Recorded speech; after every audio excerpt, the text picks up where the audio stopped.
Hello दोस्तों, हमारी आज की कहानी है लाचार बाप का बेशरम बेटा। कहानी पसंद आए तो हमारे चैनल को सब्सक्राइब जरूर करें। 4 महीने बीत चुके थे, बल्कि 10 दिन ऊपर हो गए थे, किंतु बड़े भैया की ओर से अभी तक कोई खबर नहीं आई थी कि वह पापा को लेने कब आएंगे। ये कोई पहली बार नहीं था कि बड़े भैया ने ऐसा किया हो। हर बार उनका ऐसा ही रवैया रहता है।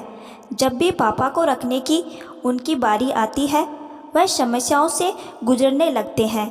कभी भाभी की तबीयत खराब हो जाती है, कभी ऑफिस का काम बढ़ जाता है और उनकी छुट्टी कैंसिल हो जाती है। विवश होकर मुझे ही पापा को छोड़ने मुंबई जाना पड़ता है। हमेशा की तरह इस बार भी पापा की जाने की इच्छा नहीं थी, किंतु मैंने इस ओर ध्यान नहीं दिया और उनका वह अपना मुंबई का रिजर्वेशन करवा लिया। दिल्ली मुंबई राजधानी एक्सप्रेस अपने टाइम पर थी। सेकंड एसी की निचली बर्थ पर पापा को बैठाकर सामने की बर्थ पर मैं भी बैठ गया। साथ वाली सीट पर एक सज्जन पहले से विराजमान थे, बाकी बर्थ खाली थी। कुछ ही देर में ट्रेन चल पड़ी। अपनी जेब से मोबाइल निकाल मैं देख रहा था, तभी कानों से पापा का स्वर टकराया। मुन्ना, कुछ दिन तो तू भी रहेगा ना मुंबई में? मेरा दिल लगा रहेगा और प्रतीक को भी अच्छा लगेगा। पापा के स्वर की आर्द्रता पर तो मेरा ध्यान गया नहीं। मन ही मन में खींच उठा। कितनी बार समझाया है पापा को कि मुझे मुन्ना न कहा करे, रजत पुकारा करे। अब मैं इतनी ऊंची पोस्ट पर आसीन एक प्रशासनिक अधिकारी हूँ। समाज में मेरा एक अलग रुतबा है, ऊंचा कद है, मान सम्मान है। बगल की सीट पर बैठा व्यक्ति मुन्ना शब्द सुनकर मुझे एक सामान्य सा व्यक्ति समझ रहा होगा। मैं तनिक जोर से बोला, पापा, परसों मेरी गवर्नर के साथ मीटिंग है, मैं मुंबई में कैसे रुक सकता हूँ? पापा के चेहरे पर निराशा की बदलियाँ छा गई। मैं उनसे कुछ कहता तभी मेरा मोबाइल बज उठा। रितु का फ़ोन था। बराए स्वर में वह कह रही थी, पापा ठीक से बैठ गए न? हाँ, बैठ गए हैं, गाड़ी भी चल पड़ी है। देखो, पापा का ख्याल रखना, रात में मेडिसिन दे देना। भाभी को भी सब अच्छी तरह समझाकर आना। पापा को वहाँ कोई तकलीफ नहीं होनी चाहिए। नहीं होगी। मैंने फ़ोन काट दिया। रितु का फ़ोन था न? मेरी चिंता कर रही होगी। पापा के चेहरे पर वात्सल्य उमड़ आया था। रात में खाना खाकर पापा सो गए। थोड़ी देर में गाड़ी कोटा स्टेशन पर रुकी और यात्रियों के शोरगुल से हड़कंप सा मच गया। तभी कंपार्टमेंट का दरवाज़ा खोलकर जो व्यक्ति अंदर आया, उसे देख मुझे बेहद आश्चर्य हुआ। मैं तो सोच भी नहीं सकता था कि रमाशंकर से इस तरह ट्रेन में मुलाकात होगी। एक समय रमाशंकर मेरा पड़ोसी और सहपाठी था। हम दोनों के बीच मित्रता कम और नंबरों को लेकर प्रतिस्पर्धा अधिक रहती थी। हम दोनों ही मेहनती और बुद्धिमान थे, किंतु न जाने क्या बात थी कि मैं चाहे कितना भी परिश्रम क्यों न कर लूं, बाजी सदैव रमाशंकर के हाथ लगती थी। शायद मेरी ही एकाग्रता में कमी थी। कुछ समय पश्चात पापा ने शहर के पॉश एरिया में मकान बनवा लिया। मैंने कॉलेज चेंज कर लिया और इस तरह रमाशंकर और मेरा साथ छूट गया। 2 माह पूर्व एक सुबह में अपने ऑफिस पहुंचा। कॉरिडोर में मुझसे मिलने के लिए काफ़ी लोग बैठे हुए थे। बिना उनकी ओर नज़र उठाए मैं अपने केबिन की ओर बढ़ रहा था। एकाएक एक व्यक्ति मेरे सम्मुख आया और प्रसन्नता के अतिरेक में मेरे गले लग गया। रजत यार, तू कितना बड़ा आदमी बन गया, पहचाना मुझे? मैं रमाशंकर। मैं सकपका गया। फीकी सी मुस्कुराहट मेरे चेहरे पर आकर विलुप्त हो गई। इतने लोगों के सम्मुख उसका अनौपचारिक व्यवहार मुझे खल रहा था। वह भी शायद मेरे मनोभावों को ताड़ गया था। तभी तो एक लंबी प्रतीक्षा के उपरांत जब वह मेरी केबिन में दाखिल हुआ तो समझ चुका था कि वह अपने सहपाठी से नहीं बल्कि एक प्रशासनिक अधिकारी से मिल रहा था। उसका मुझे सर कहना मेरे अहम को संतुष्ट कर गया, यह जानकर कि वह बिजली विभाग में महज एक क्लर्क है जो मेरे समक्ष अपना तबादला रुकवाने की गुंजाइश लेकर आया है।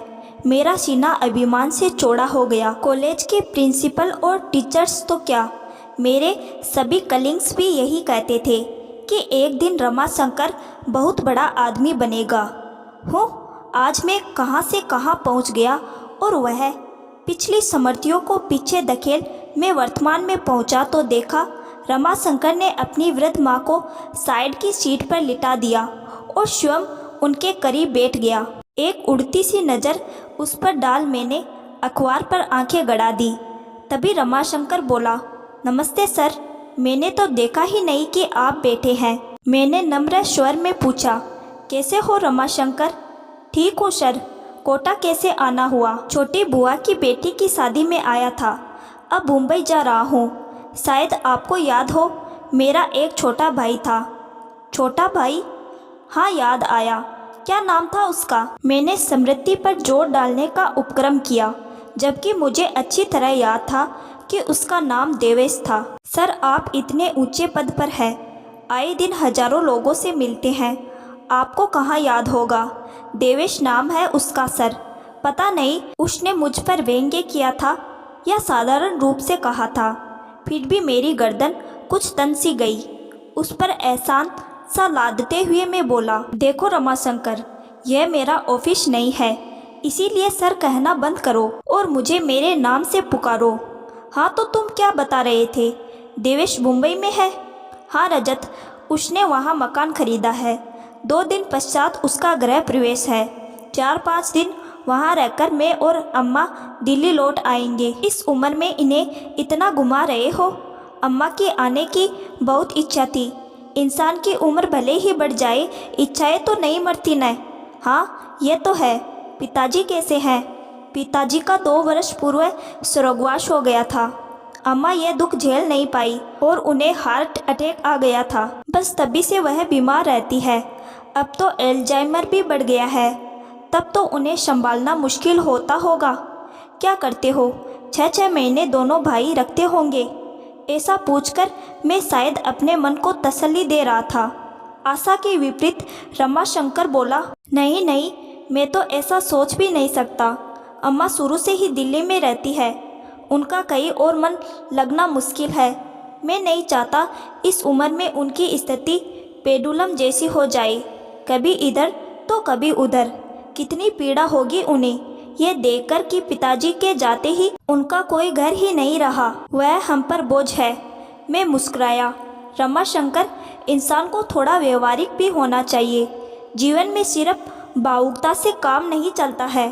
अक्सर इंसान दायित्व उठाते उठाते थक जाता है और तब ये विचार मन को उद्वेलित करने लगता है कि अकेले हम ही क्यों माँ बाप की सेवा करें, दूसरा क्यों न करे। पता नहीं रजत, मैं जरा पुराने विचारों का इंसान हूँ। मेरा तो ये मानना है कि हर इंसान की करनी उनके साथ है। कोई भी काम मुश्किल तभी लगता है जब उसे बोझ समझकर किया जाए। माँ बाप क्या कभी अपने बच्चों को बोझ समझते हैं? आधे अधूरे कर्तव्यों में कभी आस्था नहीं होती रजत, मात्र औपचारिकता होती है। और सबसे बड़ी बात, जाने अनजाने हमारे कर्म ही तो संस्कार बनकर हमारे बच्चों के द्वारा हमारे सम्मुख आते हैं। समय रहते यह छोटी सी बात इंसान की समझ में आ जाए तो उसका बुढ़ापा भी संवर जाए। मुझे ऐसा लगा मानो रमाशंकर ने मेरे मुख पर तमाचा जड़ दिया हो। मैं निःशब्द मौन सोने का उपक्रम करने लगा, किंतु नींद मेरी आंखों से अब कोसों दूर हो चुकी थी। रमाशंकर की बातें मेरे दिलो दिमाग में हथौड़े बरसा रही थी। इतने वर्षों से संचित किया हुआ अभिमान पल भर में चूर चूर हो गया था। प्रशासनिक परीक्षा की तैयारी के लिए इतनी मोटी मोटी किताबें पढ़ता रहा, किंतु पापा के मन की संवेदनाओं को, उनके हृदय की पीड़ा को नहीं पढ़ सका। क्या इतना बड़ा मुकाम मैंने सिर्फ अपनी मेहनत के बल पर पाया है? नहीं, इसके पीछे पापा मम्मी की वर्षों की तपस्या निहित है। आखिर उन्होंने ही तो मेरी आंखों को सपने देखने सिखाए, जीवन में कुछ कर दिखाने की प्रेरणा दी। रात्रि में जब मैं देर तक पढ़ता था तो पापा भी मेरे साथ जागते थे कि कहीं मुझे नींद न आ जाए। मेरे इस लक्ष्य को हासिल करने में पापा हर कदम पर मेरे साथ रहे और आज जब पापा को मेरे साथ की ज़रूरत है तो मैं व्यवहारिकता का सहारा ले रहा हूँ।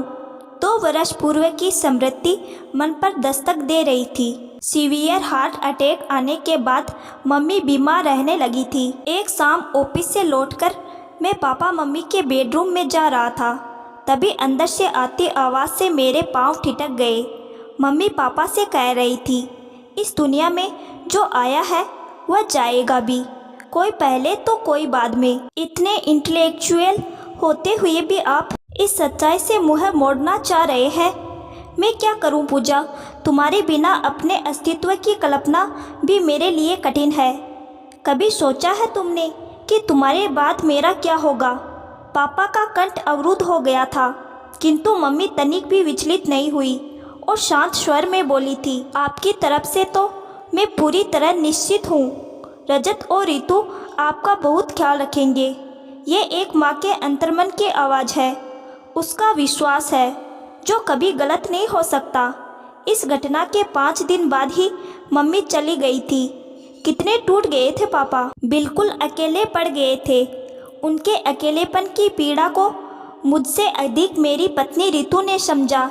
यूँ भी वह पापा के दोस्त की बेटी थी और बचपन से पापा से दिल से जुड़ी हुई थी।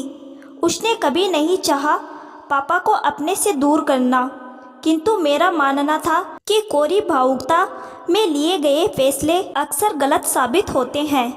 इंसान को प्रैक्टिकल अप्रोच से काम लेना चाहिए। अकेले मैं ही क्यों पापा का दायित्व उठाऊं? दोनों बड़े भाई क्यों न उठाई? जबकि पापा ने तीनों को बराबर का स्नेह दिया, पढ़ाया लिखाया, तो दायित्व भी तीनों का बराबर है। 6 माह बाद मम्मी की बरसी पर यह जानते हुए भी कि दोनों बड़े भाई पापा को अपने साथ रखना नहीं चाहते, मैंने ये फैसला किया था कि हम तीनों बेटे 4-4 माह पापा को रखेंगे। पापा को जब इस बात का पता चला तो कितनी बेबसी उभर आई थी उनके चेहरे पर। चेहरे की झुर्रियाँ और गहरा गई थी। उम्र मानो 10 वर्ष आगे सरक गई थी। सारी उम्र पापा की दिल्ली में गुजरी थी। सभी दोस्त और रिश्तेदार यहीं पर थे, जिनके सहारे उनका वक्त कुछ अच्छा बीत सकता था। किंतु सोचते सोचते मैंने एक गहरी सांस ली। आंखों से बह रहे पश्चाताप के आंसू पूरी रात मेरा तकिया भिगोते रहे। उफ, ये क्या कर दिया मैंने? पापा को तो असहनीय पीड़ा पहुंचाई ही, मम्मी के विश्वास को भी खंडित कर दिया। आज वह जहाँ कहीं भी होगी, पापा की स्थिति पर उनकी आत्मा कलप रही होगी। क्या वह कभी मुझे क्षमा कर पाएगी? रात में कई बार अम्मा का रमाशंकर को आवाज़ देना और हर बार उसका चेहरे पर बिना शिकन लाए उठना मुझे आत्म विश्लेषण के लिए बाध्य कर रहा था। उसे देख मुझे एहसास हो रहा था कि इंसानियत और बड़पन हैसियत की मोहताज नहीं होती, वह तो दिल में होती है। अचानक मुझे एहसास हुआ मेरे और रमाशंकर के बीच आज भी प्रतिस्पर्धा जारी है। इंसानियत की प्रतिस्पर्धा, जिसमें आज भी वह मुझसे बाजी मार ले गया था। पद भले ही मेरा बड़ा था, किंतु रमाशंकर का कद मुझसे बहुत ऊंचा था। गाड़ी मुंबई सेंट्रल पर रुकी तो मैं रमाशंकर के करीब पहुंचा।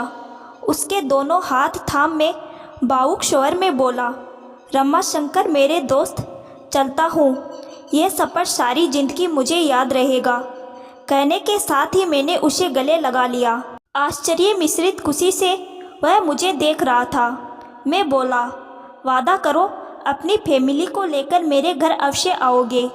आऊँगा, क्यों नहीं, आखिर इतने वर्षों बाद मुझे मेरा दोस्त मिला है। खुशी से उसकी आवाज़ कांप रही थी। अटैची उठाए पापा के साथ मैं नीचे उतर गया। स्टेशन के बाहर मैंने टैक्सी पकड़ी और ड्राइवर से एयरपोर्ट चलने को कहा। पापा हैरत से बोले, एयरपोर्ट क्यों? भावुक होकर मैं पापा के गले लग गया और रुदे कंठ से बोला, पापा मुझे माफ़ कर दीजिए, हम वापस दिल्ली जा रहे हैं। अब आप हमेशा वही अपने घर में रहेंगे। पापा की आंखें नम हो उठी और चेहरा खुशी से खिल उठा। जुग जुग जियो मेरे बच्चे, वह बुदबुदाए। कुछ पल के लिए उन्होंने अपनी आंखें बंद कर ली, फिर चेहरा उठाकर आकाश की ओर देखा। मुझे ऐसा लगा मानो वह मम्मी से कह रहे हो, देर से ही सही, तुम्हारा विश्वास सही निकला।